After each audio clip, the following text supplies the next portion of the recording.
Yang berbahagia Tuan Haji Sulaiman bin Haji Hashim, Penerong Pengarah Sektor Pendidikan Islam JPNS Sarawak. Yang berusaha Puan Kasiah binti Jafar Ali, Pegawai PPD Subis. Yang berusaha Tuan Pengetua SMK Berkenu Encik Zaidi bin Jeni. Yang dihormati Encik Muhammad Azam bin Omizi selaku moderator kita pagi ini. Barisan pegawai-pegawai daripada PPD Subis, rakan-rakan guru, rakan-rakan AKP dan penonton-penonton Google Meet sekalian. Alhamdulillah, bersyukur kita kehadrat ilahi justru dengan inayah dan kurnianya dapat kita bersama-sama berkumpul secara alam maya pada pagi Jumaat yang penuh barakah ini sempena program ceramah keagamaan sempena Hari Guru Peringkat Negeri 2021 yang bertajuk Guru dan Komuniti Berpisah Tiada. Tanpa melengahkan masa lagi, sebelum memulakan program kita pagi ini, dengan ini saya menjemput Pegawai PPD Subis Puan Kasiah binti Jafar Ali bagi menyampaikan ucapan alu-aluan beliau. Dipersilakan. Assalamualaikum warahmatullahi wabarakatuh. Terima kasih pengerusi majlis kita pada hari ini selaku moderator kita untuk aktiviti keagamaan iaitu untuk agama Islam sempena sambutan Hari Guru Peringkat Negeri Sarawak pada tahun ini. Bismillahirrahmanirrahim. Assalamualaikum warahmatullahi wabarakatuh. Salam menjulang pendidikan negeri Sarawak, fly kenyalang fly, berguru demi ilmu, bina generasi baru. Tuan-tuan dan puan-puan, sempena sambutan Hari Guru Peringkat Negeri Sarawak pada tahun ini, bahagian Miri telah diberi kepercayaan untuk menjadi penganjur bagi aktiviti ataupun program sambutan Hari Guru Peringkat Negeri Sarawak pada tahun 2021. Untuk daerah Subis, kita telah diberi kepercayaan untuk menganjur aktiviti keagamaan dan pada hari ini kita bersama-sama berjumpa untuk mengadakan aktiviti keagamaan bagi agama Islam. Sebelum itu, kita mengucapkan berbanyak terima kasih yang tidak terhingga kepada penceramah jemputan kita iaitu Tuan Haji Sulaiman bin Haji Hashim selaku penolong pengarah Sektor Pendidikan Islam di Jabatan Pendidikan Negeri Sarawak yang telah sudi untuk bersama-sama kita bagi menyampaikan tajuk ceramah beliau iaitu Guru dan Komuniti Berpisah Tiada. Kita juga mengucapkan terima kasih kepada Pengetua SMK Berkenu Encik Zaidi bin Jeni iaitu selaku pengerusi untuk pengelolaan aktiviti keagamaan kita pada hari ini. Tuan-tuan dan puan-puan, kita hari ini bersama-sama untuk mendengar kupasan berkenaan dengan ceramah yang akan disampaikan oleh Tuan Haji Sulaiman bin Haji Hashim berkenaan dengan tajuk Guru dan Komuniti Berpisah Tiada. Aktiviti yang kita anjurkan hari ini merupakan salah satu pengisian aktiviti dalam sambutan Hari Guru Peringkat Negeri Sarawak dan aktiviti-aktiviti ini juga dilaksanakan di PPD Miri dan PPD Baram. Tujuan kita mengadakan aktiviti ini merupakan satu pengisian dalam menambah ilmu kita berkenaan dengan agama masing-masing. Kita mengucapkan berbanyak terima kasih di atas kesudian penceramah kita pada hari ini. Di samping kita berkongsi berkenaan dengan ilmu pengetahuan dan meningkatkan pengetahuan kita dan kepahaman kita berkenaan dengan guru dan komuniti berpisah tiada. Tuan-tuan dan puan-puan, sebelum saya mengakhiri ucapan saya ini, sekali lagi kita mengucapkan berbanyak terima kasih kepada semua ahli jawatan kuasa yang telah berjaya menganjurkan program kita pada hari ini, terutama sekali kepada Pengetua SMK Berkenu dan juga AJK yang terlibat. Dan sekali lagi kita mengucapkan penghargaan yang tidak terhingga kepada Tuan Haji Sulaiman bin Haji Hashim, penolong pengarah Sektor Pendidikan Islam Jabatan Pendidikan Negeri Sarawak yang telah sudi untuk berkongsi ilmu dan dapat memberi manfaat kepada warga pendidikan di daerah Subis. Berguru demi ilmu, bina generasi baru, Assalamualaikum warahmatullahi taala wabarakatuh. Sekian, terima kasih. Alu-aluan sebentar tadi. Seterusnya, sebelum saya menyerahkan sesi ini kepada moderator utama kita pagi ini, ingin saya perkenalkan beliau dahulu, iaitu Encik Muhammad Azam bin Omizi. Beliau merupakan anak jati negeri Kelantan serta merupakan pemegang ijazah pengajian Islam dakwah, dan kini beliau merupakan seorang guru di SK Bulau. Seterusnya, saya perkenalkan penceramah jemputan yang berbahagia Tuan Haji Sulaiman Haji Hasim, penolong pengarah sektor pendidikan Islam JPN Sarawak. Beliau merupakan anak jati Kampung Kabung Betung. Beliau juga merupakan pemegang sarjana pengurusan serta ijazah sarjana muda syariah, dan terkini beliau merupakan calon PhD pendidikan Islam di UPSI. Beliau juga mempunyai pengalaman sebagai pengurus kanan hal ehwal pelajar Kolej Cermai Jaya dari tahun 1998 hingga 2004. Dan pada tahun 2006 sehingga Mac 2009, beliau menjadi guru agama di SMK Petra Jaya. Kini, beliau sedang berkhidmat di JPN Sarawak sebagai penolong pengarah sektor pendidikan Islam. Oleh itu, tanpa melengahkan masa, saya serahkan sepenuhnya sesi ceramah kita kepada moderator utama kita, iaitu Encik Muhammad Azam bin Omizi. Dipersilakan. Bismillahirrahmanirrahim. Assalamualaikum warahmatullahi ta'ala wabarakatuh. Alhamdulillahirabbil alamin, wassalatu wassalamu ala asyrafil anbiya'i wal mursalin ala alihi wa sahbihi ajma'in. Amma ba', salam sejahtera kepada semua hadirin hadirat yang dirahmati Allah. Pertamanya, terima kasih kepada Tuan Pengurusi Majlis pada pagi ini. Kemudian yang dihormati Puan PPD Subis, Puan Kasiah, dan yang dihormati Tuan Pengetua Encik Muhammad Zaidi, Pengetua SMK Subis, dan seterusnya tuan-tuan, puan-puan yang dirahmati oleh Allah Subhanahu wa taala. Sekali lagi, Assalamualaikum dan salam sejahtera. Salam menjunjung akan pendidikan negeri Sarawak, fly kenyalang fly high. Selamat Hari Guru saya ucapkan, belum terlambat lagi, kepada semua guru dan penonton sekalian. Tidak dilupakan juga kepada ahli panel undangan kita, tetamu khas pada pagi yang mulia ini, yang mana akan membicarakan topik ceramah kita pada hari ini, iaitu satu tajuk yang cukup menarik yang beliau kupaskan dan kita sama-sama amati akan kalam hikmah yang akan disampaikan oleh beliau, yang mana tajuknya adalah guru dan komuniti berpisah tiada.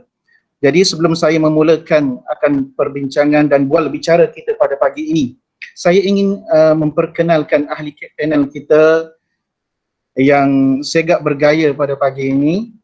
Jadi sebelum saya memulakan perbincangan, bersama kita adalah ahli panel yang tidak asing lagi dalam dunia dakwah di dalam negeri Sarawak yang tercinta ini, yang mana nama beliau ialah Tuan Haji Sulaiman bin Haji Hasim, yang mana berasal daripada Kampung Kabung Betung. Saya kira ini orang kampung yang mana beliau berkelulusan sarjana muda syariah daripada Universiti Malaya dan sarjana pengurusan pendidikan UPSI dan calon PhD pendidikan Islam UPSI. Masya Allah, menjadi satu qudwah dan juga contoh kepada kita semualah. Dan beliau merupakan bekas pengurus kanan hal ehwal pelajar bagi Kolej Cermai Jaya bermula pada tahun 1998 dan sehingga 2004, dan bekas guru agama di SMK Putrajaya 2006 sehingga Mac 2009, dan sekarang ini berkhidmat di JPN Sarawak sebagai penolong pengarah di sektor pendidikan bermula daripada April 2009 sehinggalah sekarang ini. Jadi Assalamualaikum, apa khabar ya Ustaz? Waalaikumsalam warahmatullahi wabarakatuh. Alhamdulillah. Masya Allah.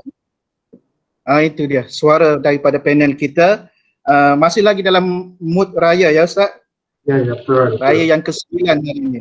Masya Allah. Jadi Alhamdulillah, sebelum memulakan perbincangan, izinkan saya mengupas sedikit tajuk yang diberikan pada pagi ini, iaitu guru merupakan insan yang mana berperanan bagi mengajar dan mendidik, bukan setakat sebagai murabbi, bahkan sebagai muaddib yang mengajarkan adab, dan juga sebagai muallim yang mempunyai ilmu, dan sebagai mudarris, sebagai guru yang mahir dalam bidangnya.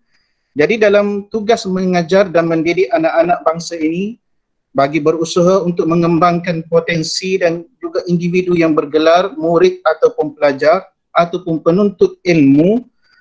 Jadi komuniti merupakan satu kumpulan yang mana cukup berperanan bagi membantu generasi yang kita bakal bina ini ke arah menggapai berpisah bidang pembelajaran ini. Mahu ataupun tidak mahu, kelompok ini saling berkait rapat yang mana saling berhubung dan memerlukan di antara satu sama lain. Jadi insya-Allah kita mulakan soalan yang pertama pada pagi ini. Bersedia ya Ustaz? Boleh? Okey. Soalan yang pertama pada pagi ini. Dalam era moden sekarang ni Ustaz, kalau kita lihat yang mana sering kita dengar sejak akhir mutakhir ini berlaku banyaknya kes yang mana melibatkan guru sehingga mana ada pihak yang sanggup sehingga membawa kepada saman, saman guru itu sendiri, melibatkan guru sehingga bawa ke balai polis dan sebagainya, dan dibawa kes ini sehingga mahkamah. Jadi di manakah kesilapannya? Apakah kekurangannya? Adakah pada sistem pendidikan kita, ataupun kekurangan tersebut pada individu yang kita boleh letakkan kesalahan tersebut pada individu guru tersebut? Jadi mohon respon ataupun berdasarkan pengalaman yang Ustaz boleh kongsikan pada hari ini, apakah sebagai pembuka bicara bagi membuka bicara kita pada pagi ini, berkaitan soalan yang mana hilangnya adab dan menghormati guru itu tadi. Silakan Ustaz. Bismillahirrahmanirrahim. Assalamualaikum warahmatullahi wabarakatuh. Kepada moderator kita yang berusaha, pegawai pendidikan daerah Puan Kadah di Jafaradi, yang berusaha Cik Izadi Benjani, Ketua SMK Bertemu, selaku Komisi Ketentukuasa Keagamaan dan Kerohanian sambutan hari ini, pegawai-pegawai di PTD, pegawai-pegawai pendidikan, sahabat-sahabat, guru-guru, tuan-tuan yang dirahmati Allah. Alhamdulillah, alhamdulillahilladzi arsala rasulahu bil huda wa dinil haqq liyudhhirahu 'ala ad-din kullihi wa law kariha al-mushrikun. Asyhadu an la ilaha illallah wa asyhadu anna Muhammadan 'abduhu wa rasuluhu wa arsalahu kaffatan 'ala an-nas basiran wa nadhiran wa hadiyan wa sirajan munira. Salawatullah wa salamuhu wa ala alihi wa sahbihi ajma'in. Subhanaka la 'ilma lana illa ma 'allamtana innaka antal 'alim. Rabbi shrah li sadri wa yassir li amri wa hlul 'uqdatam min lisani yafqahu qawli, amma ba'd. Alhamdulillah, pertama kita bangkit syukur Allah Subhanahu wa ta'ala bagi yang penuh barakah ini di penghulu pada setiap hari dan masih lagi berada di bulan Syawal. Mudah-mudahan tuan-tuan dan saya dan semua kita yang dapat berada dalam program ini akan dirahmati oleh Allah dan diterima oleh Allah. Ini segala amalan yang telah kita lakukan, insya-Allah. Sebelum saya nak mulakan, saya nak bertanya kepada Tanjur dan juga moderator kita pada ini. Saya dimaklumkan untuk menyampaikan ceramah dan saya dah sediakan presentation. Jadi saya tak bersedia, tapi kalau nak teruskan juga ada soalan-soalan, tak ada masalah. Ada yang saya boleh jawab, tapi saya ada sediakan presentation. Sebenarnya saya nak letakkan presentation di sini untuk tapi oleh kerana tadi ada bentuk soalan, saya tak pasti macam mana sebenarnya untuk kita mulakan pada pagi ini. Boleh ada siapa-siapa tolong sekejap. Kalau tak, saya tak bentangkan lah. Mana? Mana yang Ustaz sedialah yang Ustaz dah berikan untuk dihidangkan kepada kami. Jadi teruskan Ustaz. Okey, terima kasih Ustaz. Saya bentangkan, saya masukkan dulu perbentangan saya. InsyaAllah kita akan jawab yang Ustaz tanya tadi mungkin dalam insyaAllah. Ya. Mudah-mudahan saya dah sediakan lagi presentation lah, mudah-mudahan mudah untuk kita merujuk dan melihat lah sedikit. Boleh nampak boleh kita boleh nampak Okey, nampak. Jelas. Alhamdulillah. Nampak. Terima kasih saudara moderator. Mudah-mudahanlah soalan-soalan tadi kalau di peringkat ini saya masih intro, saya masih nak bawa apa yang dituntut oleh agama kita. Mudah-mudahan pendengar dan juga penonton khususnya diri saya sendirilah memahami apakah matlamat sama ada kita sebagai guru dan juga kita sebagai komuniti yang di dalamnya ada kita sendiri juga, iaitu kita sebagai ibu. Ibu bapa adalah salah satu daripada komuniti, gabungan daripada ibu bapa maksudnya menjadi komuniti, dan saya yakin setiap komuniti itu adalah ibu bapa. Jadi yang tidak mempunyai anak di sekolah dan sebagainya secara direct, tetapi kurang-kurangnya kita mempunyai anak-anak buah dan sebagainya. Jadi tajuk ini amat relevan dengan kita semua. Dan begitu juga kami ataupun khususnya kita yang sebagai guru, memang anak-anak pelajar itu sudah menjadi tanggungjawab kita, sebagai yang telah diamanahkan, bukan sebagai formal, iaitu jawatan kita sebagai guru, tetapi yang paling penting adalah kalau kita lihat apa yang terkandung di dalam Al-Quran. Sebab itu saya nak tunjukkan di sini ayat yang biasa-biasa, tetapi kita cuba kaitkan dengan semangat dan juga sandaran kita. Bagi saya lah, kalau kita semua bersetuju, sebenarnya guru ataupun sesiapa saja, lagi kita as a Muslim, mungkin ada yang non-Muslim juga di sini, selamat pagi. Untuk kita sama-sama berkongsi, kalau kita as Muslim, maknanya sudah semestinya kita bersandarkan kepada agama itu, khususnya kepada Al-Quran dan sunnah Nabi SAW. Kalau kita bersandarkan kepada Al-Quran ataupun sunnah Nabi SAW, ini akan lahir di dalam diri kita ialah ketulusan, keikhlasan, dan daripada keikhlasan itu akan membuahkan satu natijah yang amat berkesan, yang akan memberi kesan, akan memberi sentuhan lubuk hati, bukan setakat pelajar tetapi semua masyarakat. Karena kita nak mendidik hati-hati manusia mesti daripada hati yang ikhlas, supaya apa yang kita bagi, apa yang kita beri nanti akan sampai kepada hati-hati manusia. Itu satu. Yang kedua ialah kalau kita bersandarkan kepada sandaran yang kuat, kalau kita bersandarkan kepada gaji, kita bersandarkan kepada gelaran, pangkat dan seumpamanya, ataupun bersandarkan kepada orang-orang tertentu, kita bersemangat kerana kena tua, misal kata. Kita bersemangat kerana pegawai pendidikan daerah, siapa sahaja, maka itu bukan menjadi satu sandaran yang kukuh. Kerana kita bersandarkan kepada manusia, ada kalanya kita akan lost, kita akan hilang.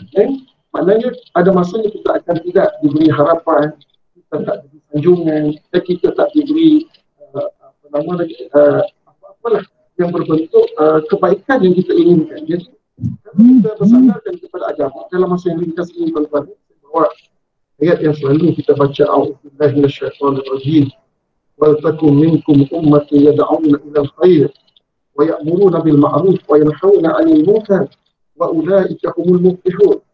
Saya ambil ayat ini, tuan-tuan, kerana ayat ini umum. Banyak lagi ayat-ayat lain, insya-Allah saya akan bacakan spontan, iaitu bermaksud hendaklah kamu menjadi umat yang menyeru kepada kebaikan, kebajikan, menyeru kepada ma'ruf dan mencegah kepada perkara-perkara munkar. Inilah orang-orang yang beruntung. Yang tuan-tuan, Kalau kita nak menjadi seorang yang beruntung, kita setakat hidup di dunia, apatah lagi keberuntungan ketika kita bertemu dengan Allah, iaitu kehidupan yang kekal abadi. Kita faham kehidupan yang kekal abadi. Orang semalam pun saya baru meninggal seorang sahabat, Datuk Seri kawan lah, Datuk Seri yang mempunyai syarikat umrah yang mana saya selalu terlibat, kawan rapat saya baru meninggal. Mata tuan meninggal. Jadi kehidupan ini hanya sementara. Dalam kehidupan sementara inilah kita mengambil bekalan yang sebanyak-banyaknya. Maka sudah pastilah kalau kita sebagai guru, kita mengajar 8 jam sehari, kita bekerja 8 jam sehari, ataupun kita sebagai pegawai, kita juga bekerja secara umum 8 jam sehari, kita tidak mahu masa itu terbuang begitu saja. Melainkan kita ingin jadikan masa kita itu menjadi masa yang berguna, yang akan menjadi saham kita di akhirat. Bila kita ingin menjadi seorang yang beruntung, kita perlu melihat bahawa peranan orang-orang ataupun peranan kita sebagai seorang manusia, apa yang kita sebut tadi, beriman kepada Allah Subhanahu Wa Taala, hendaklah melihat bahawa kita menyeru kepada kebaikan, menyeru kepada kebaikan, mengajak manusia kepada kebaikan. Kita mencegah manusia daripada melakukan perkara yang tidak baik. Bukankah itu tugas seorang guru? Saya nak bertanya kepada tuan-tuan, bukankah itu tugas utama seorang guru? Dan kita ingin pelajar-pelajar kita jadi baik. Dan kita ingin juga supaya anak-anak pelajar kita yang mana yang kita anggap, setengahnya kita dapat anggap mereka itu sebagai anak kita, mengajar mereka, menyuruh mereka menjadi seorang yang baik, menyuruh mereka menjadi seorang yang berakhlak terpuji. Dan kita akan pay attention, kita akan sangat-sangat sensitif sekiranya anak-anak kita ini, anak-anak didik kita ini melakukan perkara-perkara yang tidak baik. Saya rasa kalaulah sebagai ibu bapa kita berpandangan sedemikian dan kita sebagai guru pun sedemikian, maka insyaAllah inilah sebenarnya keberuntungan yang akan kita perolehi. Bukan saja di dunia, kita puas hati. Kalau tuan-tuan ada follow Facebook saya, malam saya angkat balik orang guru yang pernah mendidik saya ketika Darjah 6. Ada contoh tuan-tuan, orang guru yang pernah mendidik saya ketika 1983, Darjah 6, SK Abang Leman Cabut. Dia guru bahasa Malaysia, saya sebut balik. Dia guru bahasa Malaysia. Tetapi dia bukan hanya mengajar tata bahasa. Dia bukan hanya mengajar karangan. Dia bukan hanya ingin menjadikan kita petah untuk berbahasa. Tetapi dia ada semangat guru. Dia ingin mendidik kita dengan setakat mahir dalam ilmu-ilmu keduniaan. Tetapi dia sangat di hati tentang solat kita. Setiap hari dia tanya solat. Setiap hari dia akan tanya siapakah yang dah solat, siapa yang tinggalkan solat. Kemudian dalam aktiviti co-curriculum di waktu petang, maklumlah zaman dulu, dia tak macam sekarang. Senang-senang kita ajak budak datang petang, kita ajak mereka berjalan di waktu petang. Saya selalu ikut. Ketika berpengakap, ketika berjalan di tepi pantai, ketika bersama di rumah, itu dia masukkan elemen-elemen memberi contoh tauladan. Ketika solat, dia solat. Ketika dia bersolat, dia ajak sama-sama.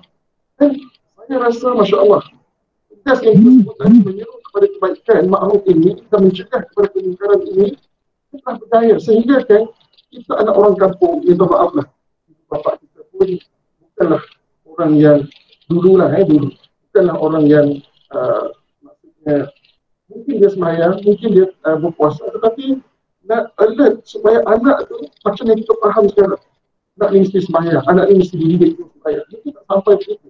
Tetapi guru-guru yang mempunyai perasaan seperti mana ayat ini, dia amat mengambil berat kepada pelajarnya. Sehingga kan, seperti saya kata tadi, bagaimana umur saya sekarang ini mencecah hampir 50, merasakan betapa terkenal jasa guru ini yang telah memberi satu benda yang amat penting dalam jiwa kita.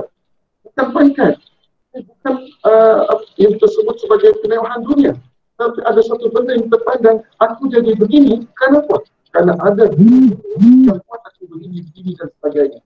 Jadi mudah-mudahan itu sebagai satu permulaan yang saya nak sebut bahawa kita sebagai guru, baik kita sebagai guru, tajuk kita guru dan komuniti, guru ini kena ada perasaan ini. Ingin sentiasa mengajak kepada kebaikan dan begitu juga mencegah pelajar-pelajar kita daripada melakukan kebaikan. Mungkin saya akan masuk dalam contoh-contoh ini dalam huraian nanti. Dan begitu juga sebagai komuniti. komuniti yang tergolong daripada ibu bapa tadi, apatah lagi kalau anak di sini.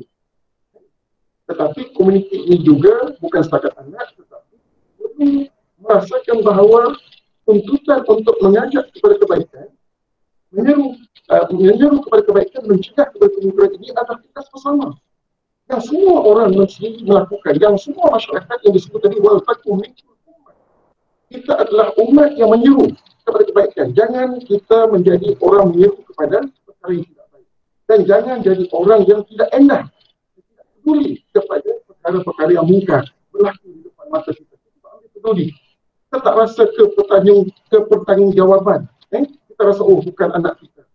Ini bukan orang di bawah kita. Ini bukan dalam peliharaan kita. Maka itu bukan dalam kalangan semangat seperti mana yang disebut dalam Al-Quran. Sandaran utama kita ialah Al-Quran. Kalau kita letakkan Al-Quran menjadi azimat kita dan menjadi satu pegangan yang mantap dalam diri kita, kita tak akan mengenal erti lelah. Kita sentiasa menjadi ikrar kita bahawa setiap kali kita baca Al-Quran, setiap kali kita solat, setiap kali kita baca Fatihah, ihdinas siratal mustaqim, tunjukkanlah kami jalan yang lurus. Bukan setakat kita yang ditunjuk jalan yang lurus, setelah kita ditunjuk oleh Allah hidayah jalan yang lurus. Dan semestinya kita beranggapan bahawa mengambil satu sikap bahawa kita perlu membawa orang lain di jalan yang lurus. Membawa orang lain. Apalagi anak-anak kita, apatah lagi anak-anak murid kita. Kemudian kita baca ayat yang kedua, yang saya rasa ayat ini pun ada di sudut yang lain. Ada yang saya nak bawa di sudut yang lain. Wa ma kana al-mu'minun yanfiru kaffah falaula nafara min kulli firqatin minhum ta'ifah yatafaqahu fi din wal yunziru qaumahum idza raja'u ilaihim la'allahum yahzarun. Sadaqallahul azim. Saya nak ambil daripada falaula nafara min kulli firqatin minhum ta'ifah. Tuan-tuan bayangkan ayat ini. Saya dan juga tuan-tuan cuba kita sama-sama semak ayat ini. Apa yang dituntut oleh ayat ini? Iaitu hendaklah ada sebahagian daripada kamu mempelajari secara mendalam ilmu yang dituntut dalam agama. Bayangkan tuan-tuan, dalam keadaan orang pergi berperang. Kita baca daripada awal. Tidak elok, tidak harus. Orang-orang yang beriman itu katakanlah zaman dulu tuan-tuan pergi berperang. Bayangkan dalam keadaan berperang. Kita tidak heran. Kadang-kadang kita ada masa anak-anak Palestin belajar, ada guru-guru yang ditangkap bersama anak murid kan. Kita tengok ada video saya dua ni kan. Ditangkap, guru ditendang, anak-anak murid yang meraung-raung, Masya Allah. Kita ada masa lagi mereka ke sekolah. Kalau kita ambil ayat ini, tentu kita akan faham. Iaitu Allah sebut, dalam keadaan kita berperang sekalipun. Apatah lagi kita dalam keadaan yang aman, damai begini. Kita di Malaysia, Alhamdulillah, mudah-mudahan semua kaum, semua agama saling hormat menghormati di antara satu. Dalam keadaan tenang ni tuan-tuan, bayangkan. Sedangkan dalam keadaan berperang, Allah sebut, kalaulah dalam keadaan perang itu, kena ada sebahagian kami untuk memperdalami ilmu agama. Falaulah nafara min kulli firqatin minhum ta'ifah yatafaqahu fi din. Walaupun dalam keadaan perang, kena ada segolongan kami yatafaqahu fi din. Belajar, memperdalami ilmu. Wal yunziru qaumahum idza raja'u ilaihim. Apabila kembali orang-orang yang berperang tadi, dan kalau kita lihat dalam konteks yang besar, orang-orang yang menuntut ilmu tadi, apabila kembali kepada masyarakat mereka adalah orang yang berilmu, yang boleh mendidik, yang boleh mengajar, yang boleh mengatur kehidupan supaya selaras dengan apa yang dituntut oleh agama, dituntut oleh Al-Quran untuk memakmurkan dunia ini. Tuan-tuan, muslimin muslimat yang dapat menuntut kita. Bayangkan, kalau kita boleh kiaskan dalam keadaan berperang lagi pun, Allah minta supaya kena ada sebahagian manusia duduk, belajar, masuk ke universiti, masuk ke FPT, sampai ke peringkat yang tinggi. Kenapa? Kerana kita diminta untuk memperdalami ilmu, yang mana ilmu tadi boleh menjadi satu alat untuk memperbetulkan kehidupan manusia. Allah Rabbi tuan-tuan. Sebabnya saya tak pasti di area Miri tuan-tuan. Allah. Itulah sebab tadi ya Ustaz. Ya modern. Jadi apa ni? Saya kira walaupun soalan saya tadi dia sudah terjawab Ustaz sudah rangkumkan sekali. Yang mana Ustaz tarik nafas sekejap. Alhamdulillah, Ustaz tarik nafas sekejap. Yang mana sebelum Ustaz teruskan yang mana kupasan berkenaan dengan tanggungjawab kita menuntut ilmu, tanggungjawab kepada murid tadi. Yang mana Ustaz telah sebut tadi bagaimana seorang murid ini, seorang pelajar ini boleh hingga akan jasa gurunya, sangat menghormati gurunya. Maka Ustaz sendiri ingat lagi guru-gurunya yang tahu mengajar dalam ingat lagi apa baik-baik pesanan dan nasihat daripada guru kita dahulu. Jadi saya rasa cantik kupasan dari Ustaz. Jadi silakan Ustaz untuk meneruskan. Terima kasih moderator. Saya mana tadi tanggungjawab sebagai sang penuntut di mana disebut oleh Nabi oleh hukama, utlubul ilmu minal mahdi ilal lahdi. Tuntutlah ilmu daripada buaya hinggalah ke liang lahat. Jadi saya rasa mungkin Ustaz boleh teruskan lagi tuntut ilmu ni dalam kehidupan. InsyaAllah teruskan Ustaz. Terima kasih banyak saya. Okey. Alhamdulillah, yang moderator sebut tadi maknanya kita menjadi orang-orang yang mengenal jasa guru. Alhamdulillah, murid-murid terdahulu, orang-orang terdahulu bukan saja murid, bahkan komuniti. Ingatlah yang saya sebut tadi dulu tu kalau guru-guru lah yang mengajar di pedalaman-pedalaman kan, di kampung-kampung awal-awal 80-an dan di hujung-hujung 80-an, kadang-kadang guru tu tak perlu membeli pun kan. Ingat saya ada satu tempat di Kepulauan Berui, cikgu cerita kepada saya lah, mak bapak menghantar beras, mak bapak menghantar ikan, maknanya kampung nelayan kan, hari-hari hantar ikan, maknanya sangat menghormati guru, sangat-sangat memuliakan guru yang telah mendidik anak-anak. Baik saya pergi kepada tadilah yang saya sebut berkenaan dengan menuntut ilmu kan.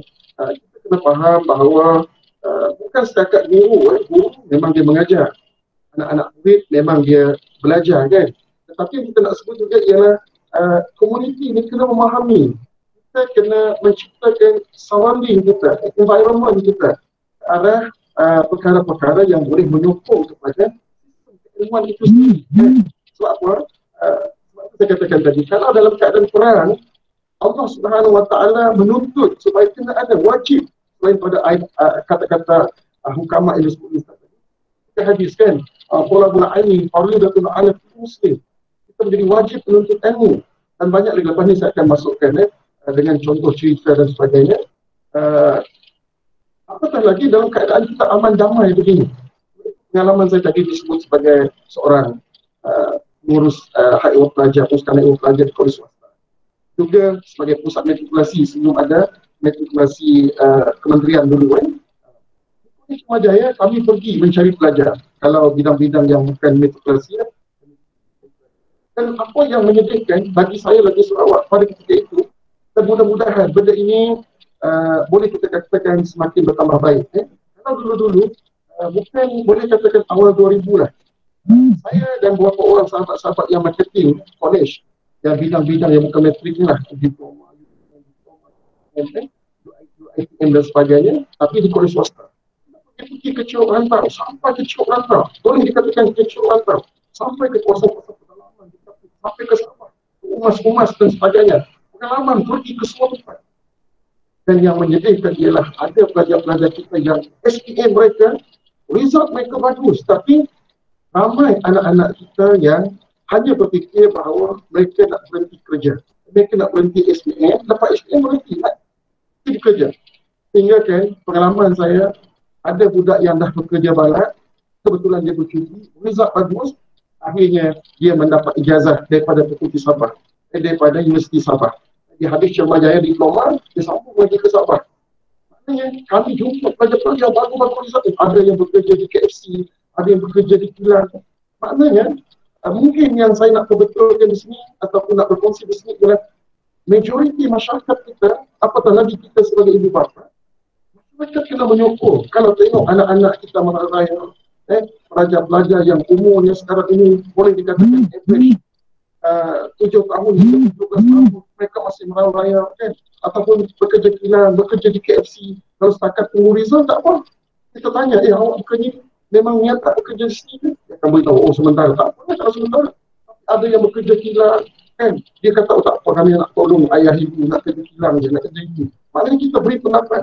Masyarakat menyokong supaya masyarakat saling rasa bertanggungjawab. Supaya jangan ada pelajar-pelajar kita yang tidak belajar, yang kalah semangat, yang berputus asa. Apatah lagi kalau kita jumpa pelajar-pelajar kita raya di tengah malam dengan motosikletnya, dengan minumnya. Na'udzubillah, ini berlaku dalam kampung-kampung kita, tempat-tempat yang seumpamanya. Maknanya kalau kita memahami apa yang disebut ayat Al-Quran ini, iaitu kerana kita alert, sama ada guru, sama ada ibu bapa, sama ada komuniti, masyarakat, sama ada kerajaan ataupun swasta, sama ada masjid, sama ada apa-apa sekalipun, kita kena mempunyai semangat ta'awanu 'alal birri wat taqwa, iaitu supaya anak-anak kita menuntut ilmu. Tuan-tuan, saya melihat dalam satu kajian orang menulis tentang ini, bukan kata orang cakap di pasar malam, bukan di kedai kopi. Memang ada kajian 27%, bayangkan 27% pelajar-pelajar average umur 7 hingga 17 tahun hanya dididik di sekolah. Maksudnya keberadaan anak-anak ini di sekolah hanya 27%. Sedangkan 77% mereka berada di luar sekolah. Sama ada di rumah, sama ada dalam kelompok-kelompok masyarakat, di mana-mana saja. Maknanya 27% saja mereka di sekolah. Selebihnya mereka di mana? Selebihnya masa mereka, keberadaan mereka, mereka ini berada di persekitaran kita. Maka mana mungkin cikgu, minta maaf kalau ada mak bapak yang kalah, kita saling nak menuding, bukan. Nak sebut ialah, kalau dulu guru, macam yang Ustaz tadi kan, guru saya pernah di SMK Putrajaya, sekolah bandar di pusat bandar tu sekolah. Apa yang tahu SMK Putrajaya? Pernah cikgu-cikgu mengejar pelajar. Pada tahun adalah disebut tadi, mengejar pelajar sampai ke taman-taman. Berlari pelajar, ada yang, ialah ini yang kita takut sebenarnya. Kan, apabila terjadi sesuatu accident, maka guru juga kena. Sebab itu guru hanya berfikir, minta maaflah, ada sekelompok guru kena. Tapi dia terpaksa diikat dengan undang-undang, guru-guru lebih fokus kepada pelajar, dapat bertindak pada pelajar dalam lingkungan sekolah. Dan kajian tadi mengatakan, hanya 27% saja pelajar berada di sekolah. Tetapi selebihnya berada dalam masyarakat. Maknanya, masyarakat kena menyokong. Kita kena menjadi apa kata orang suplemen, kita menyokong kepada tugas kita bersama, iaitu tugas ibu bapa ingin menjadikan anak yang menuntut ilmu dan berjaya. Tugas orang guru yang memang ingin mengajar supaya anak kita berjaya, dan tugas masyarakat ingin melahirkan masyarakat kita yang berjaya dalam pendidikan dan juga dalam bidang ilmu. Masya Allah. Masya Allah, tuan-tuan. Menarik ya Ustaz. Juga menjawab persoalan tadi yang mana saya dapat ambil daripada yang telah Ustaz kongsikan tadi. Maknanya komuniti ini perlu sama berperanan, bukan setakat guru saja. Komuniti juga perlu jadi guru. Masyarakat kita juga perlu jadi guru, sama-sama membentuk untuk bagi mewujudkan suasana bi'ah soleh dan solehah, bi'ah yang baik sebagai qudwah hasanah untuk mereka mencontohi masyarakat di sekeliling mereka ini. Ibarat yang mana disebut juga di dalam bahasa Arab, khairun nas anfa'um linnas. Ini jadilah apa bidang sekalipun kita di dalam masyarakat, menjadilah manusia yang bermanfaat untuk manusia yang lain. Jadi mungkin saya mengharapkan sedikit lebih Ustaz mendalami tentang peranan sebagai guru ni pula. Bagaimana yang mana guru ini bila berada di tengah-tengah masyarakat supaya mereka ni masyarakat merasa akan kehadiran guru tersebut. Merasai akan bermanfaatnya adanya guru dalam kampung. Sebagai contohlah Ustaz, dalam kampung tersebut ada ramai guru kan, ramai guru-guru, tapi tidak disedari oleh masyarakat. Ramai cikgu di kawasan kampung kita ni, tapi surau tak hidup pun, tapi program-program contohnya kelas tambahan tak ada pun untuk masyarakat. Mungkin Ustaz lebih boleh mendalami sedikit tentang peranan guru di tengah-tengah komuniti kita ini. Teruskan Ustaz. Okay. Saya nak baca satu ayat satu yang tadi sudah, iaitu wala yakhshal ladzina law taraku min khalfihim dzurriyyatan dhi'afan. Apakah kamu tidak takut? Allah bertanya kepada manusia, wala yakhshal ladzina law taraku min khalfihim dzurriyyatan dhi'afan. Apakah kamu tidak takut meninggalkan di belakang kamu nanti iaitu zuriat yang lemah? Tuan-tuan, Allah sebut kepada kita satu gambaran sekiranya semua pihak tidak memainkan peranan masing-masing dalam membentuk generasi yang kuat ini, generasi yang baik ini, generasi yang sebut kuntum khair ummatin ukhrijat linnas ini, yakinlah bahawa satu keadaan lain yang akan muncul dalam masyarakat ialah adanya generasi-generasi yang lemah. Akan lahir satu ketika nanti, satu masa apabila semua orang tidak mengambil peduli tentang apa yang telah disarankan oleh Allah Subhanahu wa taala. Ya'muruna bil ma'ruf wa yanhauna 'anil munkar. Maka yakinlah kita bahawa akan wujud satu masyarakat di belakang kita nanti, na'udzubillah, iaitu zurriyatan dhi'afa. Zuriat yang lemah, bukan setakat tak berilmu, tetapi mereka mempunyai nilai akhlak yang bentuk. Mana mungkin tuan-tuan, budaya kita ataupun culture kita ataupun kita punya kemajuan, keharmonian, kedamaian, kemajuan akan dapat dicapai sekiranya anak-anak kita adalah merupakan orang-orang yang lemah. Mereka tidak akan mampu untuk bertahan ataupun dapat menyambung kepada kecemerlangan yang telah kita bina selama itu. Kesedaran itu penting pada kita. Ustaz, saya akan jawab selepas ini. Saya baca satu hadis yang ada di sini, iaitu hadis Nabi SAW daripada At-Tabrani an Abi Bakr radhiyallahu anhu anin Nabi SAW urdu aliman. Ini yang kita sebut tadi, jadilah kamu guru. Kenapa hadis ini Nabi sebut awal-awal, jadilah kamu guru? Maknanya dalam tengah masyarakat kena ada guru. Dan guru ini bukan setakat disebut sebagai guru, tetapi kealimannya, mu'allimnya, mu'adibnya, murabbinya dapat dijelmakan dalam tingkah lakunya. Au muta'alliman, au mustami'an, au muhibban. Tuan-tuan, yang bermula dengan guru tadi, jadilah kamu guru. Jadilah kamu orang yang menuntut ilmu. Jadilah kamu orang yang menjaga ilmu. Jadilah kamu orang yang mencintai ilmu. Maknanya, Nabi beri satu yang di hujung, tuan-tuan. Jangan kamu jadi golongan yang kelimah, iaitu golongan yang semuanya tak jadi. Guru tak jadi, menuntut ilmu tak, semua tidak terjadi. Maka Nabi beri satu jaminan, apahlik, maka kamu akan binasa. Kalau tak ada guru, masyarakat akan binasa. Maknanya kalau guru tak berperanan, masyarakat akan binasa. Ini ialah maksud yang begini, tuan-tuan. Saya nak pakai satu cerita, Ustaz. Kemudian saya akan kaitkan dengan guru. Saya ada pilih, ada beberapa ciri-ciri guru yang baik di sini. Walaupun tak ada dalam ni, saya baru ambil tadi soalan begitu. Saya nak sebut ini sebagai motivasi kita lah, baik sesiapa sahaja.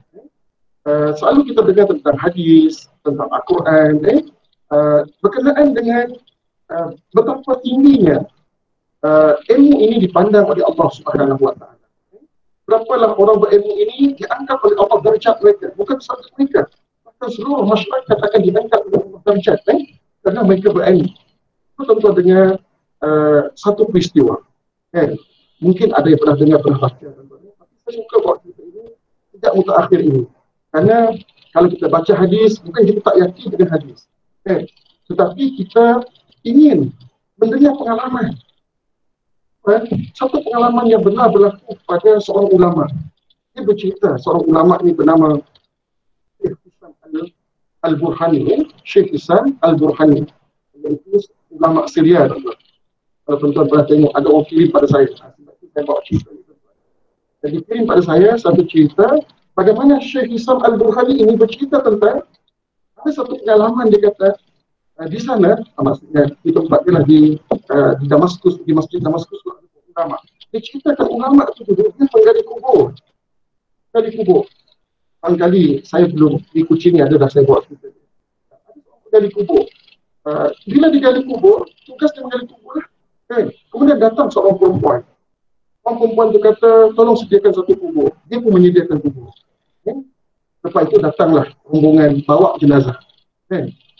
Maka dikuburikanlah jenazah itu. Ketika jenazah itu diturunkan, Masya Allah, tuan-tuan, Allah bukakan hijab kepada orang yang mengali kubur tadi.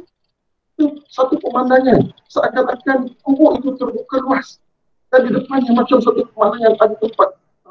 Macam hadis Nabi SAW senang kita faham begitulah. Kubur itu menjadi taman-taman syurga. Lorong-lorong syurga, tuan-tuan. Saya ingat waktu saya mutawif umrah, tuan-tuan. Ketika saya pergi umrah, ada seorang jamaah saya. Itulah kita macam tu, tuan-tuan. Balik daripada masjid Semai Isyak, dia bilang, datang baru keadaan dia, kami tengah cari tuan-tuan pukul 10, dia kata, dia sesuatu yang pelik. Orang yang tak nampak barangkali, saya nampak dia macam pergi ke satu tempat yang indah. Ini saya nak sebut, bukan dari kubur ini dia nampak satu pemandangan yang indah. Kubur itu terbuka. Kemudian datang dua orang berkuda. Awak, datang dua orang berkuda, mengangkat jenazah tadi secara dipandang oleh orang lain tak nampak, tapi dia pandang seakan-akan jenazah itu dibawa oleh dua orang tadi ke lorong yang cantik, yang indah tadi. Pergi. Kemudian dia tersedar, hilang gambar itu. Dan jenazah tadi masih ada di depan. Jenazah tadi masih ada di depan. Dia pun teruskan mungkin dia kata, dah kubur, dia balik seperti biasa, dia ada bercerita juga, tapi orang dia nampak kan, satu perkara. Kemudian selang beberapa bulan, perempuan tadi datang lagi. Nak jadikan cerita tuan, perempuan tadi datang lagi. Dan perempuan ini minta lagi, sediakan satu rumah. Kerana ada satu lagi jenazah. Lepas itu datang lagi lah jenazah macam yang sebut ini. Perempuan itu lagi, lalu dikuburkan. Dan kali ini pun sama. Kali ini pun sama. Terbuka lagi lorong yang seperti mana yang pernah dilihat pada jenazah yang pertama dulu. Kerana perempuan ini juga ada. Lalu dibawalah jenazah lagi. Dia pun tengok lepas itu hilang begitu. Dan akhirnya seperti biasa. Setelah tamat pengumian itu, dia pergi ke masjid. Di masjid Ad-Damaskar, dan disebut oleh Syekh Burhan, Islam Al-Burhani ini, dia bertemu dengan datuknya seorang ulama yang mengajar di situ, tuan-tuan. Lalu dia berceritalah tentang sebelum itu dia bertanyalah kepada perempuan itu sebelum dia pergi ke masjid. Dia bertanya kepada perempuan itu, siapakah yang mati dulu, yang mati sekarang, siapakah yang puan bawa? Dia kata, yang dulu anak dia, saya dipuji oleh Allah Subhanahu Wa Taala. Anak dia yang sedang menuntut ilmu. Bayangkan tuan-tuan, anak dia tengah belajar. Yang dulu tengah belajar mati. Allah tarik nyawanya, Allah sampaikan ajalnya. Dia mati tengah menuntut ilmu. Oh, dia tengah menuntut ilmu. Yang kedua ini dia kata abang kepada yang meninggal yang dahulu. Dan abang dia ini adalah seorang pencari kayu. Maksudnya orang yang pergi ke hutan, ambil kayu, menjual kayu. Yang mana disebut oleh emaknya, hasil daripada kayu tadi ialah untuk menyambung adiknya belajar, membiayai mak, menafkahkan mak dan adik dia belajar. Dalam keadaan dia tidak pergi belajar, dalam keadaan dia menguruskan kerja harian dia menjual kayu, tiba-tiba dia mati. Dan bila mati, tuan-tuan, pun bertemu dengan seperti mana yang berlaku tadi, maka dia pergilah berjumpa dengan ulama Damaskus. Saya lupa nama tuan-tuan, datuk kepada si Syekh Al-Burhani tadi. Maka ulama dikata, itulah kelebihan. Allah tunjukkan kepada kamu kelebihan orang yang menuntut ilmu satu. Dan kalau kita baca tadilah, ughdu aliman, jadilah kamu guru. Ughdu muta'alliman, jadilah kamu penuntut ilmu. Jadilah kamu orang yang mendengar ilmu. Jadilah kamu orang yang cinta kepada orang yang cinta ilmu. Bayangkan tuan-tuan, maknanya yang ini tadi masuk golongan yang keempat lah. Suka kepada orang yang berilmu, suka kepada adik yang menuntut ilmu. Maknanya yang selalu kita dengar kelebihan-kelebihan menuntut ilmu ini, Allah beri gambaran kepada kamu betapa mulianya orang yang berada dalam institusi keilmuan ini. Kalau kita tamsilkan dengan sekolah, bukan sahaja muridnya akan mendapat berkat daripada Allah, bahkan guru yang mengajar akan mendapat berkat daripada Allah Subhanahu Wa Taala. Bahkan AKP-nya yang jadi keraninya, ataupun AKP-nya yang jadi tukang rumputnya, yang jadi tukang kebunnya, ataupun ibu bapa yang menghantar anak ke sekolah, ataupun masyarakat yang menyokong segala kependidikan ini. Kalau kita faham dengan cerita tersebut, maknanya Allah akan memuliakan sesiapa sahaja, ughdu aliman, au muta'alliman, au muhibban, au mustami'an. Maka tuan-tuan, inilah yang saya nak sebut tadi betapa kemuliaannya kita yang terlibat dalam pendidikan, bukan setakat guru, tetapi ibu bapa yang betul-betul mengambil berat tentang pendidikan dan masyarakat yang menyokong kepada pendidikan, yang sentiasa nak menyumbang kepada kebaikan. Maka mudah-mudahan nak menjawab sedikit soalan secara khusus yang ditanya oleh moderator tadi. Saya nak sebut di sini ialah guru-guru patutnya bagaimana? Adakah yang kita sebut tadi guru hanya 25 hari bulan? Minta maaf lah, ini isu sensitif juga dah. Adakah kita guru 25 hari bulan hanya menunggu gaji? Ataupun guru yang bawa tapawai ke sekolah? Minta maaf lah, tak salah, saya sebut saja tuan-tuan untuk kita rasakan. Adakah kita guru-guru yang hanya pentingkan benda-benda sampingan tanpa memikirkan bisnes kita? Bisnes kita ialah mendidik anak-anak, memberi ilmu kepada anak-anak. Baik, itu bagi saya sendiri. Kalau kita nak jawab secara umum dulu sebelum saya nak khususkan kepada apa item-item guru yang perlu ada, pertama sekali ialah kita sebagai guru perlu melihat dari sudut luaran dan dalaman kita. Minta maaf, saya sebut begitu senang. Fizikal dan spiritual kita. Fizikalnya dah semestinya, kenapa guru dulu, orang kenal guru. Dia berjalan di pasar, orang kenal, oh ini cikgu. Kenapa cikgu? Dia pakai baju. Memang semua pakai baju, tapi guru ni ada ciri-ciri baju dia. Nampak dia sebagai guru.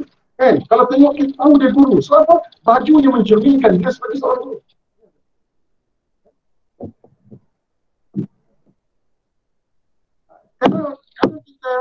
Kalau kita tengok rupa paras dia, kita kenal dia sebagai guru. Sebab apa?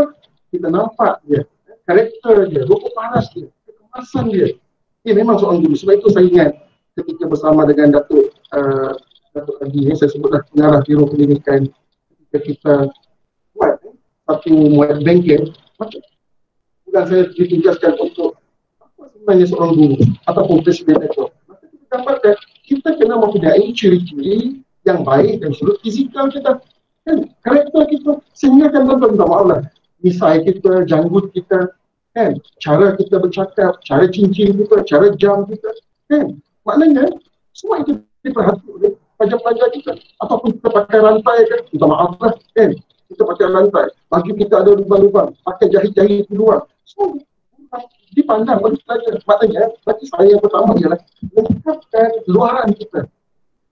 Ada ciri-ciri guru, mungkin ada masa minta maaf lah, guru anak-anak sekarang kan jadi guru seluar dia lain daripada kita, seluar dia kecil ke bawah, yang kecil betul. Zaman saya dulu ada juga, tapi itu masa sekolah. Tapi bila dah jadi guru, bekerja, kita buang fashion tu, rambut kita pun kena buang fashion-fashion yang tak sesuai.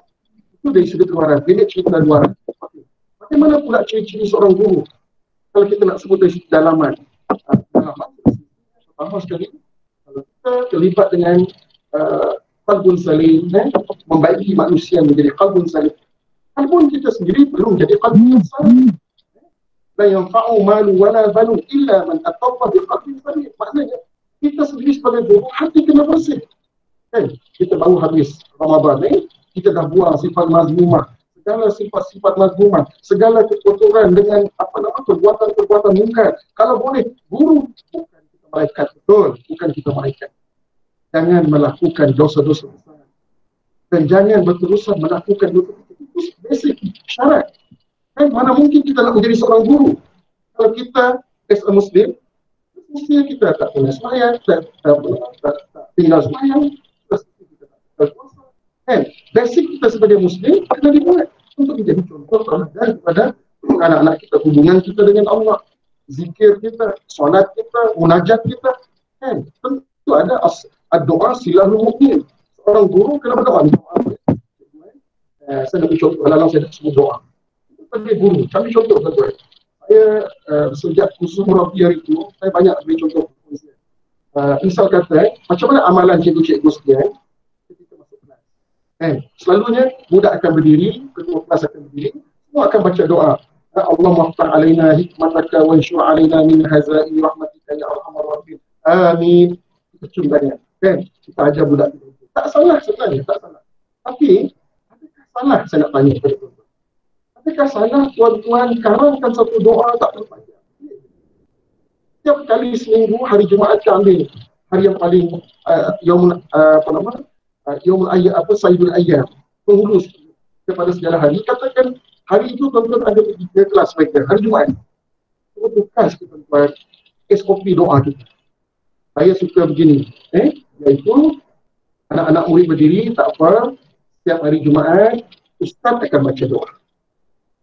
Anak-anak dengar dengan teliti, anak-anak fahamilah doa Ustaz.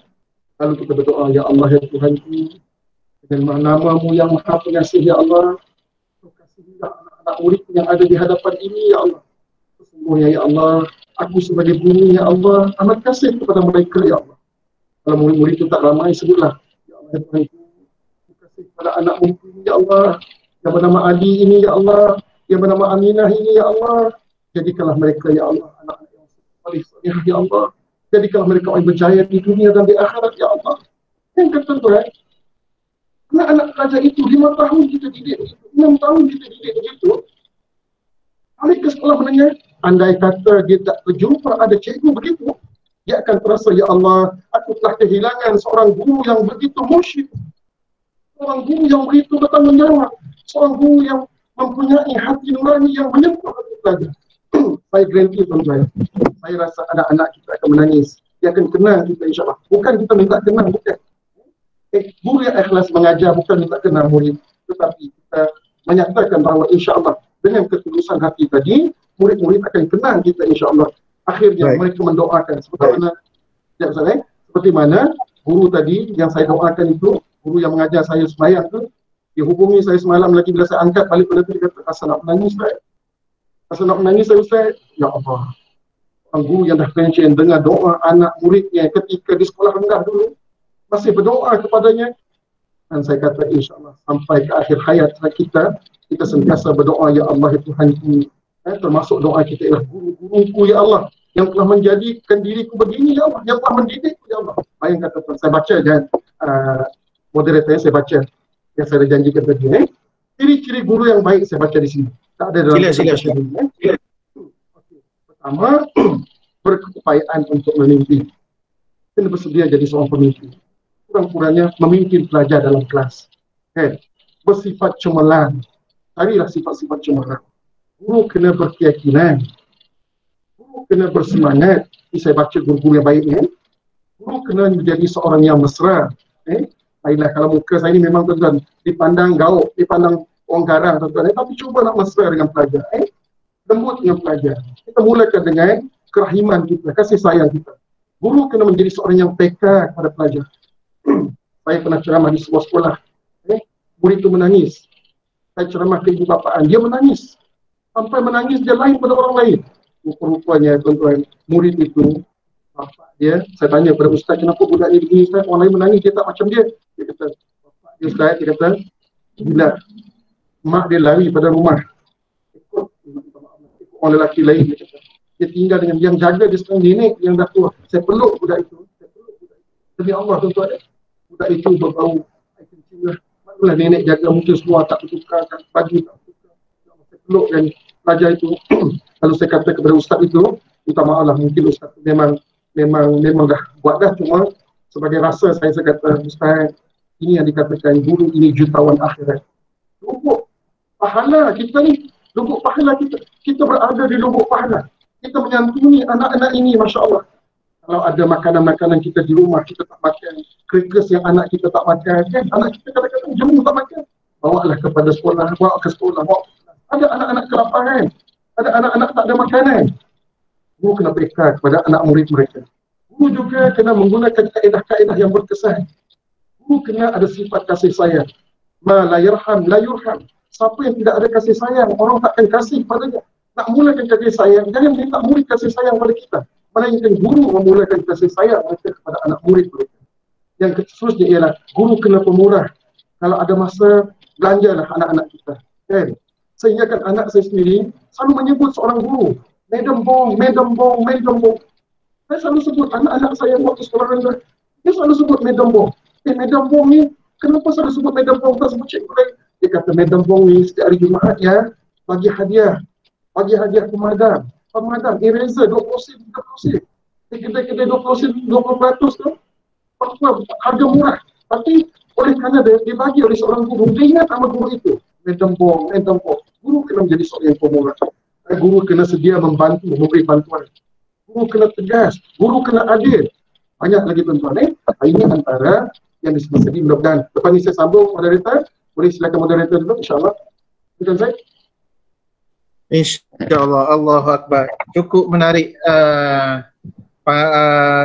kisah yang dikongsikan oleh Al-Fadhil Ustaz tadi, yang mana memberikan semangat untuk kita sebagai seorang guru terus menambah ilmu dalam mempersiapkan bagi menghadapi, mendidik anak-anak murid kita dan anak-anak pelajar generasi yang kita nak bina ini. Siap sekali dengan tip yang dikongsikan dengan Ustaz tadi tentang ciri-ciri, dalaman dan juga luaran yang perlu ada oleh seorang guru. Jadi kalau ikutkan kita punya masa sudah mencemburui kita, tapi saya rasa belum puas untuk dengar kupasan daripada Al-Fadhil Ustaz. Mungkin sedikit lagi kupasan daripada Ustaz sebagai penutup. Kemudian kita ada sedikit buka untuk 1-2 soalan. Boleh Ustaz? Okey. Di akhir ini. Mungkin tuan-tuan dan perempuan boleh. Baik. Suara putus-putus. Okey, mungkin perempuan dan tuan-tuan boleh letak dalam ruangan komen soalan tuan-tuan. Kita pilih 1 ataupun 2 sahaja soalan. Baik, jadi teruskan kepada Ustaz sebagai penutup bual bicara kita pada pagi ini. Baik, suara saya tak berapa jelas ke? Ada putus-putus ke? Minta maaf lah. Putus-putus ke suara? Okey Ustaz. Okey, jelas. Okey. Baik. Alang-alang saya dah tunjukkan di sini. Saya letakkan dulu. Anak adalah anugerah, anak adalah amanah, anak adalah ujian daripada Allah. Ini bukan saja ibu bapa. Maknanya kita semua kena faham begini. Tadilah. Kata-kata Imam Ghazali, anak adalah seperti batu permata yang perlu digilap. Ibu bapanya dia akan mencanai dan menggilapkan sehingga menjadi belian yang indah. Siapa yang biasa tengok orang buat cincin, dia faham. Batu belian kadang-kadang kita ambil daripada dalam tanah, kita terus bersilau dan bergemalapan. Melainkan dicanai, digosok, akhirnya dia menjadi belian yang bergemalapan dan mahal. Kita faham anak ini. Kita nampak siapa-siapa tuan-tuan. Kadang-kadang kita mengajar sekolah rendah, kita pandang sudah mata pelajar ini. Rupa-rupanya pelajar inilah yang akhirnya nanti menjadi pelajar yang cemerlang. Pengalaman. Sebab itulah kita sebagai guru, jangan mendoakan pelajar-pelajar kita yang kita nampak pada hari ini, dia nakal, terus kita berdoa. Kerana kita tak tahu. Kerana Allah menyebut dalam Al-Quran, saya tak sempat sebut di sini tuan-tuan, kerana Allah saja yang memberi hidayah. Kita tak tahu siapa nanti yang diberi hidayah oleh Allah SWT. Kita kena anggap pelajar ini perlu digilap. Yang menggilapnya adalah kita, iaitu ibu bapa. Yang menggilapnya adalah guru-guru, dan yang menggilap yang 77% tadi adalah masyarakat. Masyarakat kena menjadi support-ish ada insya-Allah. Baik, jangan anak kita seperti kaca yang pecah. Kan, oleh kerana kita tak ada komunikasi, kita tak ada ta'awun. Innallaha yuhibbul ladzina yuqatilu fi sabilihi saffan ka'annahum bunyanun marsus. Allah suka kepada orang ataupun umatnya ataupun kita ini saling bekerjasama, iaitu dalam melaksanakan tanggungjawab kita umpama satu bangunan yang kukuh. Cuba tengok tuan-tuan, anak kita umpama gelas yang pecah. Kalaulah anak-anak kita bukan permata yang digilap, akhirnya menjadi bergemelapan dan mahal. Satu yang lawannya ialah dia menjadi kaca yang pecah. Bukan setakat kaca, tapi kaca yang pecah. Bukan sahaja tidak memberi manfaat kepada kita dan juga masyarakat, bahkan dia menjadi onar, dia akan melukakan. Bukan setakat ibu bapanya dilukanya, tetapi masyarakat itu sendiri akan menanggung akibat dan balanya tuan-tuan. Masyarakat itu sendiri akan menanggung daripada kesengsaraan daripada akibat kita menolak daripada tanggungjawab kebersamaan kita dalam mendidik anak-anak. Baik, itu maksud pendidikan saya nak sebut. Kita mendidik anak-anak ini bukan setakat kita hanya menjadikan mereka hamba buku cemerlang dari sudut akademik, tetapi kita menjadikan mereka adalah orang yang cemerlang dari sudut sasiah, kepimpinan dan sebagainya. Baik, ini yang sedia ada berlaku. Sistem pembelajaran kita mengiktiraf bahawa pembelajaran berlaku di luar lingkungan sekolah, boleh berlaku di rumah dan komuniti. Ini antara kesimpulannya tuan-tuan. Walaupun banyak lagi di bawah tu, saya tak sempat. Pemuafakatan guru dengan komuniti bukan lagi satu pilihan. Kalau kita ingin nak berjaya, maka kita anggap ini bukan satu pilihan. Mesti kita mengambil peranan.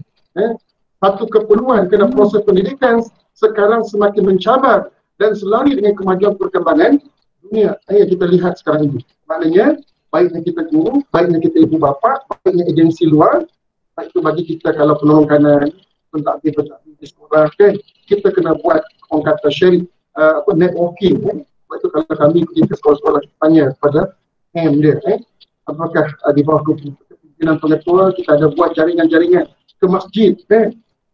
Pernah saya jumpa di bawah kawasan masjid mempunyai dana yang banyak. Ini yang pernah saya buat bersama dengan Biro Pendidikan sebagai PSI Biro Pendidikan. Kita selalu fikirkan bagaimana masjid boleh menyumbangkan, menyumbangkan kepada mencemurangkan anak-anak di sekolah dengan dana yang ada di masjid-masjid tertentu lah, kan ada masjid, kita buat jaringan. Masjid tak akan keluarkan tabung, melainkan kita buat engagement, melainkan kita buat kata orang hubungan yang baik, pengetua memulakan, guru memulakan, ziarah ataupun carilah jalan-jalan. Ada yang saya sentuh nanti tuan-tuan. Kalau sempat, insyaAllah kita akan sebut dalam jawapan-jawapan nanti. Yang kedua ialah apabila hubungan ini terbina, tadi kita kata keperluan. Saya letak love itu besar tuan-tuan. Apabila sudah terbina hubungan, kepercayaan, rasa hormat, guru, ibu bapa dan komuniti, maka akan terwujudlah satu perasaan kepunyaan terhadap sekolah. Sense of belonging. Iaitu semua orang merasakan bahawa sekolah itu adalah dia punya. Anak-anak itu tanggungjawab mereka, bukan guru sahaja, bukan ibu bapa sahaja. Maka tuan-tuan, inilah yang antara sekolah-sekolah yang pernah kita dengar macam Dubai tuan-tuan. Bagaimana parentnya boleh bekerjasama. Dan saya tengok kita dengan guru kelas kadang-kadang ada satu yang saya nampaklah sekolah dengan sistem angkat kelas mengajak mak bapak membina supaya prasarana kelas menjadi lebih cantik dan kondusif. Ini pun satu perkara-perkara yang bagus, mengajak masyarakat untuk merasa sense of belonging terhadap sekolah. Maka apabila kita telah berjaya meletakkan komuniti kita, apatah lagi ibu bapa khususnya dengan sekolah, kita engagement dengan sekolah, maka akan rasa tanggungjawab, ownership tadi. Maka kalau sampai begitu, masjid pun ada rasa, swasta pun ada rasa, pejabat-pejabat kerajaan yang terdekat pun ada rasa nak membantu sekolah. Bayangkan tuan-tuan, semua orang nak membantu sekolah. Di sinilah tinggal lagi, saya nak sebut antara kesimpulannya lah, faktor yang membawa kejayaan kepada hubungan yang baik antara guru dengan sekolah ini ialah, komuniti dan sekolah ialah kepimpinan sekolah kena menjadi kepimpinan yang mesra komuniti. Maknanya kita kena mesra dengan komuniti. Jangan dalam hubungan itu tuan, minta maaf lah, bukan nak mengajar pengetua, bukan nak mengajar pimpinan sekolah. Jangan kita tanya apa tanggungjawab orang. Dalam hubungan ini, membina hubungan, kita diajar oleh Allah beri salam. Beri salam itu walaupun sunat, tapi kita disuruh beri salam. Dan bila dah beri salam, wajib menjawab. Maknanya dalam hubungan yang disebut sebagai kita kena proaktif, kita memulakan. Maknanya kepimpinan sekolah, kalau kita nak menjayakan komuniti ini menjadi orang yang bersama-sama dalam kita mentadbir sekolah dalam syarat-syarat yang tertentu, maknanya kita kena memulakan. Kalau kita nak memulakan, okey, kita boleh berdetailkan dalam program-program lain. Yang kedua ialah komunikasi yang berkesan antara guru dan komuniti. Kena jaga, bukan saja pengurusan sekolah, bahkan guru-guru kena jaga. Bahasa-bahasa kita, minta maaf cikgu-cikgu ya. Saya pernah jumpa ada sekolah yang guru pentadbirnya dipukul oleh ibu bapa. Sebab apa? Sebab ada kata-kata kita yang menyinggung ibu bapa. Apatah lagi tak disinggung pun kadang-kadang rasa tersinggung. Jadi kalau kita sengaja menyindir dan menyinggung ibu bapa, bukan semua ibu bapa ini adalah ibu bapa yang faham kan? Ada ibu bapa yang tak faham dan jenis yang kata orang over limit dan seumpamanya. Minta maaf lah saya guna istilah itu. Menggunakan komunikasi. Kemudian ialah maklumat yang jelas diberikan oleh guru kepada komuniti. Kena ada frasa-frasa, kena ada penerangan-penerangan. Kita nak buat bangunan, kena ada kata-kata macam kita selalu nak petik bunga di taman. Kena ada bahasa-bahasa pembukanya. Begitu juga kita kan. Kena bahasa jelas, kena pembuka menarik. set emosi kita kena jelas apa yang kita nak buat. Macam contoh, ada seorang guru besar telefon saya, nak buat surau di sekolah. Saya tolong dia, insyaAllah saya tolong cikgu buat kertas kerja dulu, elok cikgu, oleh kerana guru besar baru mungkin lah, minta bantu, buat kerja dulu, lantik komiti, berapa bajet kan. Lepas tu cikgu boleh bawa ke jabatan, mungkin jabatan ada rangka, ada pasal nanti yang boleh membantu kan, mungkin boleh bawa kepada pemimpin tempatan, ke YB dan sebagainya, agensi tertentu buat kerja. Contoh tuan-tuan, maklumat kita kena jelas, dalam kertas kerja jelas supaya orang nampak apa sebab kita nakkan surau. Kenapa kita perlukan surau, dulu tak perlu pun boleh pun berjalan. Contohnya tuan-tuan, kita jelas. Kemudian ialah menjayakan aktiviti yang berkualiti. Ini yang saya nak tekankan. Biar aktiviti bersama ibu bapa tak perlu selalu, tetapi berkesan. Bukan kuantiti yang kita harapkan, tetapi berkesan. Kualitinya ialah ini sama-sama kita ulangkan kepada kebijaksanaan kita, insyaAllah. Mudah-mudahan ini sedikit saya nak sebut kesimpulan tadi. Kalau nak sebut kesimpulan dalam kita sebut tajuk tadi, hubungan guru dengan komuniti ini, kita sebagai guru, maklumlah guru ada ijazah kan, ada diploma, pengkhususan jadi guru, diajar cara pedagogi, maknanya kita lebih lah. Jangan harapkan ibu bapa kan, maknanya ibu bapa ni walaupun dia tetap saja, dia polis, dia bukan bidang guru. Maknanya guru ni dari situ mentarbiah, mendidik, kita lah yang pandai berkomunikasi kan, pandai berdiplomasi. Jadi saya rasa dalam menjayakan hubungan ini, jangan lontarkan dulu kepada orang lain. Orang kata, tunjuk satu jari, 4 jari ada pada kita. Dalam kita nak membentuk suatu perkara, hanya pada diri kita, apa yang kita dah buat, apa yang dah kita laksanakan, maka kita lepas itu, siru ala barakatillah. Kita teruskan perjalanan kita, mudah-mudahan dalam keberkatan Allah, dan Allah buka pintu hidayahnya kepada orang-orang yang telah diberi hidayah. Mudah-mudahan komuniti di luar sana akan diberi hidayah, dan mereka akan membantu kita dalam mendidik anak-anak yang menjadi tanggungjawab kita bersama. Walasyalladzina min khalqihim dzurriyyatan dhi'afa. Jangan kamu, adakah kamu tidak takut melahirkan zuriat yang lemah di belakang kamu? Wallahu a'lam. Kalau ada soalan, insyaAllah. Allahu a'lam. Satu ending yang cukup menarik daripada Al-Ustaz, yang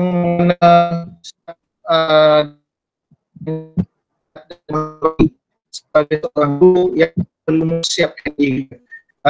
Kata ulama juga, faqidus syai' la yu'ti. Kalau tidak ada apa-apa, maka tidak dapat memberi apa-apa. Jadi tanpa melengahkan masa, saya buka pada tuan-tuan hadirin yang ada di dalam ini, boleh buka mic ataupun kamera untuk bertanyakan, mengajukan soalan kepada Al-Ustaz bagi mengambil kesempatan ruang dan peluang ini. Silakan kalau ada.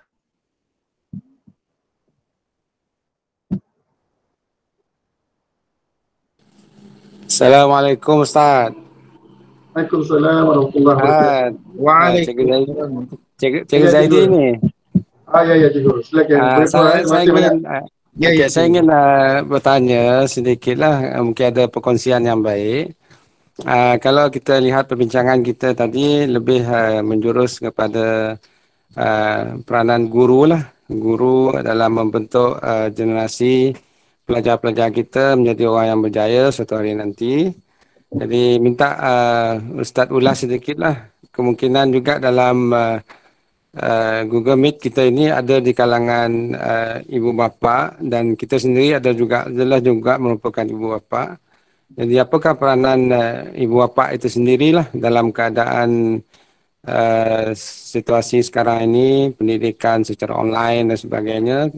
Kita nampak pendidikan sekarang ini lebih mencabar. Jadi minta Ustaz kupas sedikitlah apakah peranan, sebab berdasarkan tajuk kita ini, guru dan komuniti berpisah tiada. Maknanya bukan saja guru yang berperanan untuk melahirkan pelajar, tapi juga masyarakat dan juga ibu bapa itu sendiri sangat pentinglah berperanan untuk membentuk generasi pelajar pada masa depan. Saya mohon Ustaz berkongsi sedikitlah berkenaan dengan pandangan dan pendapat Ustaz. Terima kasih Tuan Ketua. Ada jelaskan?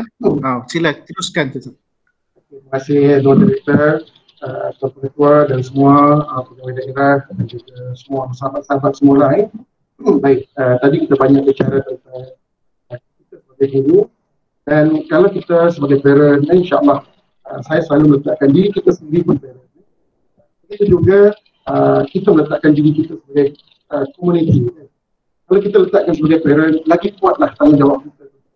Tadi kita cuba mengangkat bahawa kita perlu menyokong sebab itu arahan daripada Allah Subhanahu Wa Taala. Bukan arahan pengetua, bukan arahan pengarah pendidikan Sarawak, tetapi arahan Allah Subhanahu Wa Taala. Supaya kita mesti mempunyai satu rasa ya'mur nabil ma'ruf wa nahy 'anil munkar. Tapi kalau kita lihat dari sudut kita sebagai parent, lagi besar tanggungjawab kita, tuan. Kan? Qu anfusakum wa ahlikum nar. Peliharalah diri kamu dan peliharalah orang-orang yang di bawah kamu. Satu perkara besar maknanya, tuan-tuan. Kan? Maknanya apatah lagi kalau guru mungkin sedikit ringan. Tapi kalau qu anfusakum wa ahlikum nar, andai kata kita ini merupakan orang yang baik, orang yang baik, banyak amalan, banyak buat sesuatu. Tetapi kalau kita memahami kepada nilai dan juga ajaran Islam itu secara lebih jelas lagi bahawa itu sebahagian daripada tanggungjawab kita. Kita hanya menunaikan tanggungjawab kita sendiri, pada diri sendiri. Tapi kita harus ingat, kejayaan kita, kebahagiaan kita juga termasuk dengan apa yang akan kita terima di akhirat nanti ialah amalan dan perbuatan anak-anak kita. Maksudnya, apa yang telah kita lakukan kepada zuriat-zuriat kita. Ajar, disuruh untuk berdoa dalam surah An-Nisa.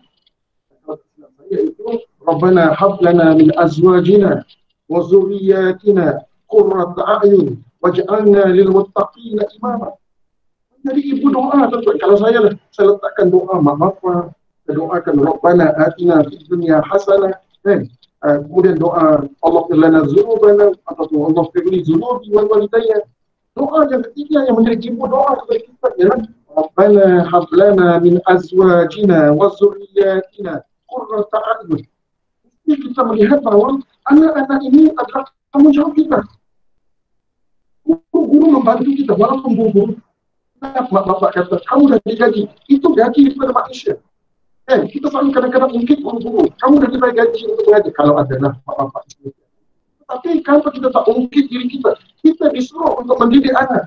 Kamu dipertanggungjawabkan oleh Allah untuk mendidik anak kamu. Kita dipertanggungjawabkan oleh Allah SWT. Anak yang besar, yang boleh menyebabkan kita muflis di akhirat. Sebab apa?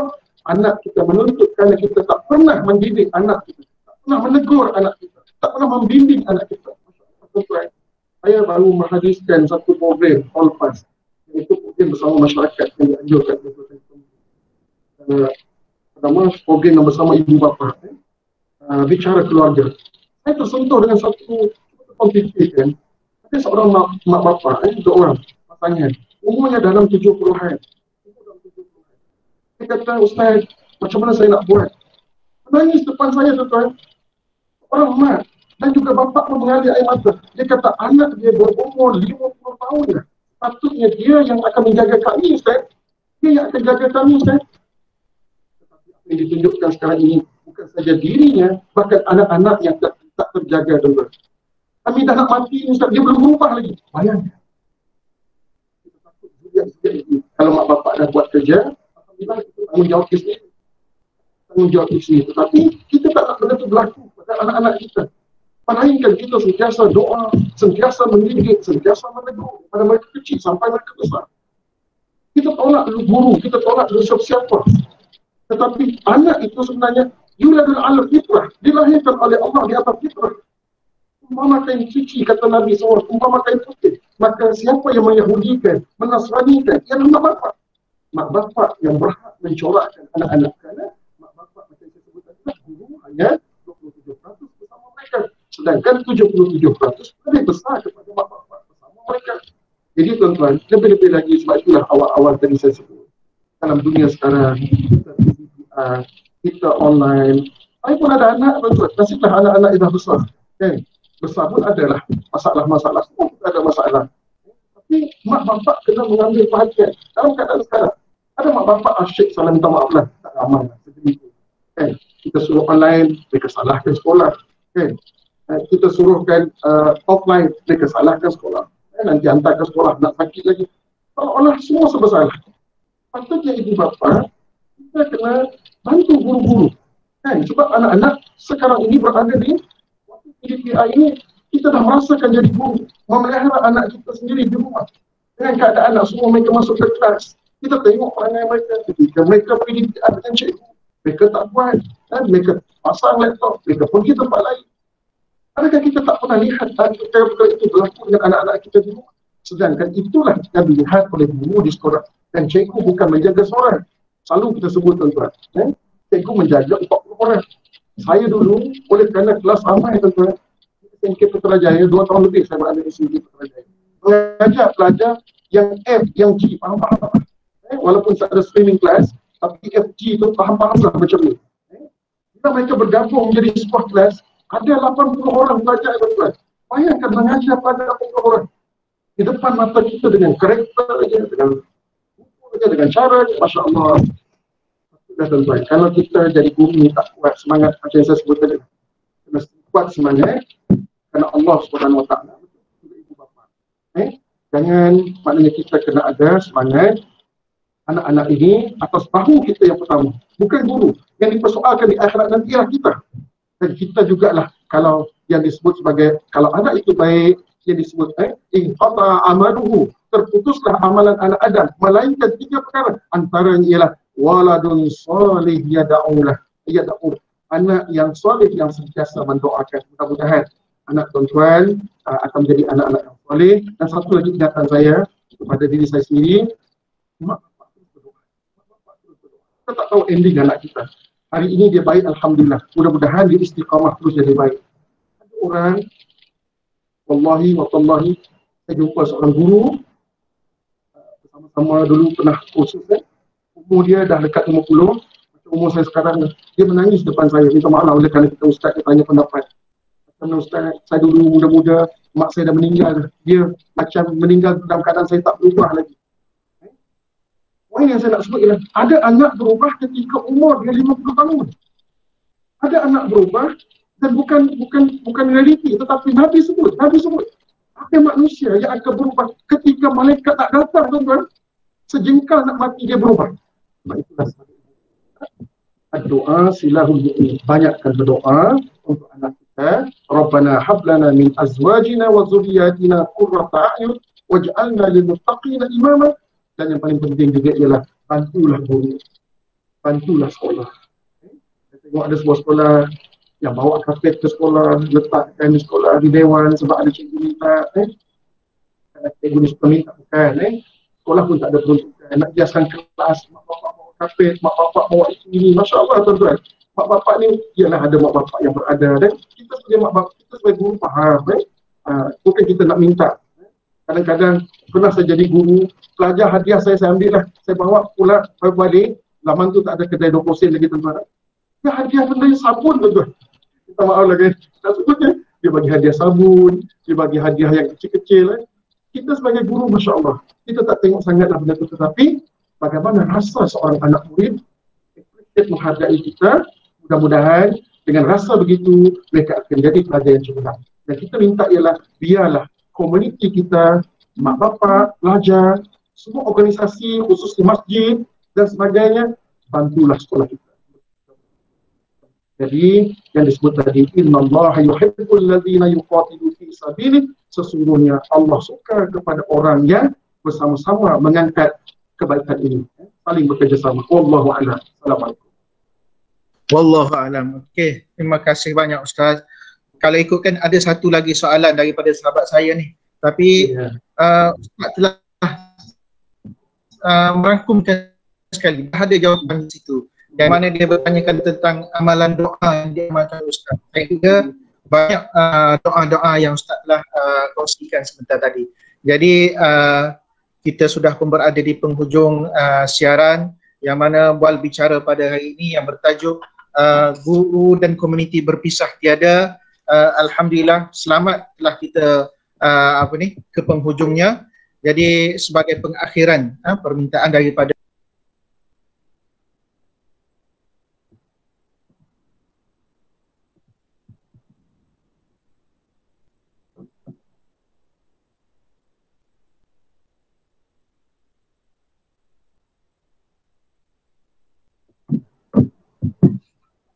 Dengar saya.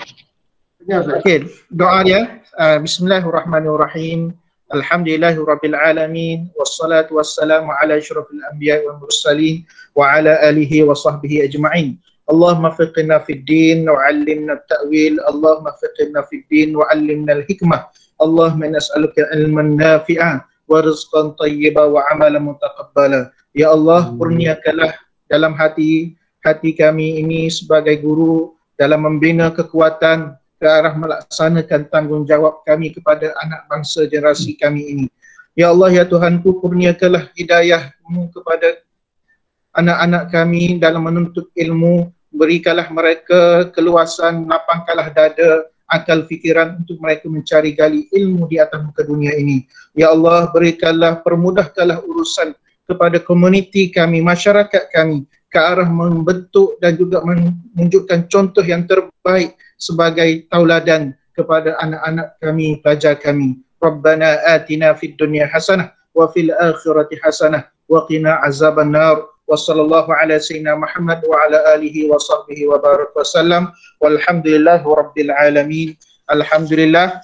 Terima kasih di atas kupasan yang cukup menarik pada pagi ini daripada ahli panel jemputan khas kita, iaitu Tuan Haji Sulaiman bin Haji Hasim, kerana sudi hadir dan bersama menyuarakan pendapat dan ceramah yang telah disampaikan, yang mana dapat kita jadikan pedoman dan juga pengajaran pada pagi ini.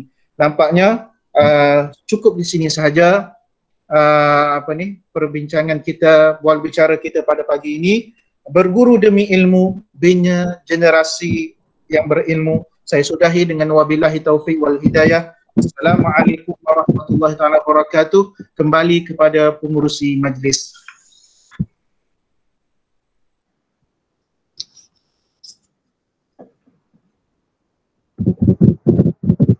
Okey, terima kasih diucapkan kepada yang berbahagia Tuan Haji Sulaiman bin Haji Hasim serta moderator utama kita, Saudara Muhammad Azam, yang disampaikan sebentar tadi. Syabas kepada para hadirin hadirat yang dirahmati sekalian di atas kesabaran dan perhatian yang diberikan sepanjang berlangsungnya sesi ceramah sebentar tadi.